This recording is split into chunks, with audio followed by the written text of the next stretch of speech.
Okay, we're not supposed to have a rocker switch for our mechanical equipment. We're not supposed to have a rocker switch for the attic. Okay. We're supposed to have a clear walkway service area. This is for the HVAC indoor air handler, by the way. And so we're coming through here. It's a high energy efficient system. That's why we have the two pipes in. That's why they're plastic. When you have a high efficiency energy efficient system like that, you're supposed to have a pan, a safety pan, like we do, that completely covers the whole cabinet. This does not cover the whole cabinet. It's got to come out farther than this. Okay? This is not the whole cabinet.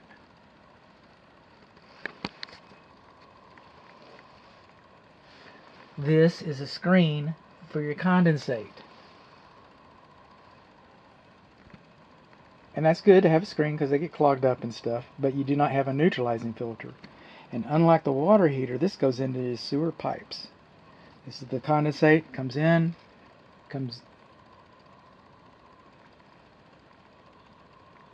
wait a minute. I don't even know why that screen is there. That's kind of interesting. Oh my goodness. Let's look at this a little closer.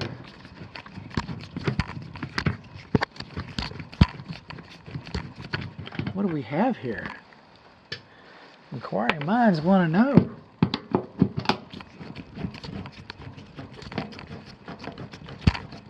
What did you do? Okay, so far I haven't lost anything.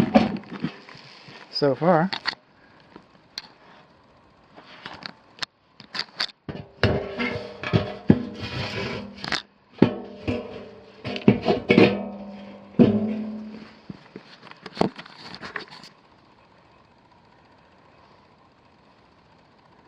So our condensate just comes straight down here and straight down into the sewer line. This goes into your sewer. So your acidic condensate and the screen, okay, that was not designed for your primary evaporator drain coil. This is not located in the right location. It should be located over here. This belongs over here. It does not belong there. This is your evaporator coil. It comes straight out. Your evaporator coil comes down. There's your trap. It comes down to the screen. Not supposed to have a screen. It's supposed to come straight down, and then it goes into your sewer system. Usually, it shows up over by the one of the downstairs bathroom lavatories drains. So that's usually where it shows up. Very interesting. I've never seen a squirrel like this before. Huh. Good find, bud. I'm going to take some still images of that. So the furnace, not only do we not have a neutralizing filter, but the screen was installed in the wrong location. I'm going to take a few notes here. See? See you? No, I want to record. Okay, the furnace neutralizing screen is placed in line with the evaporator coil drain pipe, and the furnace's condensate bypasses the screen that was designed for it. I'm going to try and make more sense of that on the report. But that's our furnace. Okay. Then this is our flue.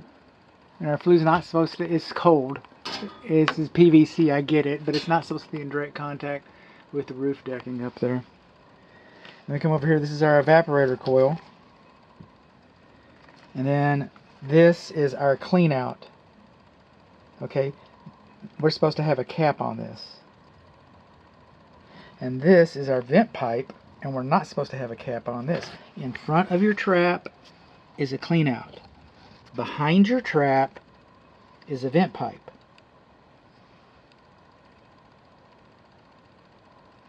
So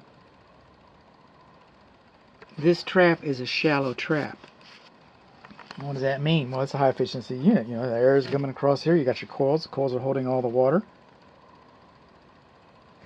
Fan turns off because we dehumidify. Okay, dehumidification is part of the process. It says holding water. We turn the fan off, we turn the air conditioning off, the thermostat turns it off, all the water drops, water comes out through this drain. Okay, that's a clean out. We should have a cap. Comes this shallow trap. That's why the manufacturer doesn't like a shallow trap, because the last car, okay, follows the first car, and it'll be a self-clearing trap. It'll whoosh, and then it'll leave that trap open, and then the acid from the furnace and the fumes from the sewer pipe migrate back up in here and go in your coils. Then when it turns on, it distributes everything equally all through the structure. Now, you will never be able to smell it because it's diluted so much, but that's what it does. So we come along over here. So we got a shallow trap. We're missing our cap. Our screen is in the wrong place, and we do not have a neutralizing filter. Okay, gas pipe is in the way. Electric cables are in the way. We'll just keep on moving over here. So we've got our filters are 20 by 25 by 5. Okay, and obviously my client knows how to do this because the parts are sitting out here. There's suitcase buckles. Just open it up like that. Got a little 1-inch filter in here. I'm betting that this was waiting to be installed. That this is the temporary one that's been in use for a year and hasn't been cleaned. That's what I'm betting is going on here. So it's time to change our filter.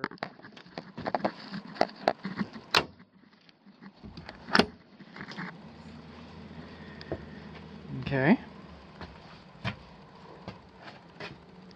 We're not supposed to have more than 1/2 inch sag in our air duct route.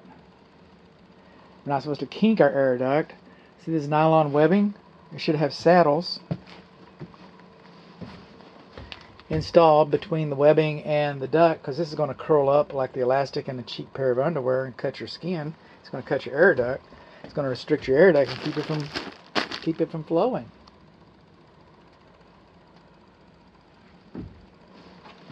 And then your air duct is not supposed to be in contact with other air ducts. Okay, that can cause condensation. Your air duct's not supposed to be in direct contact with other air duct.